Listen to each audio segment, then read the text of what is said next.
Hi there, this is May. So ayan guys, isa na namang napakasimpleng sketch po ang ating gagawin sa ngayon. Ito po ay isang agila.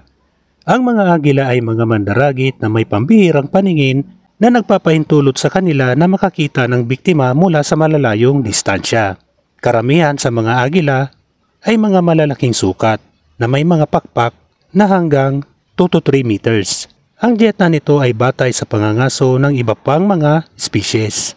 Umaasa sa talamak na biswal na pang-unawa nito. Ang kalbo na agila ay naging pambansang simbolo ng Estados Unidos na kumakatawan sa lakas at kalayaan.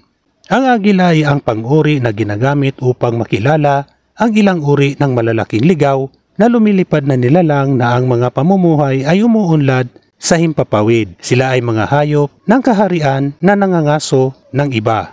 Sila ay itinuturing na nasa loob ng mga mandaragit ng kaharian at sila naman ay mga nilalang na nabubuhay na makaranas ng mga pagbabago sa kanilang mga pisikal na katangian sa kalaunan. Ang mga agila ay pinakakahangahangang mga nilalang na may mga balahibo na kilala sa siglong ito na nakaka-take off na may biktima sa kanilang mga paa at biniyayaan ng hindi kapanipaniwalang matalas na paningin na pagpapahintulot sa kanila na matukoy ang kanilang biktima sa mabuting paraan at kahit na nasa malayong distansya at mula sa kalangitan. So ayan guys, patapos ng ating pag-i-sketch, ako po'y nagpapasalamat sa inyo sa walang sawang panunood nyo sa aking mga simpleng sketches.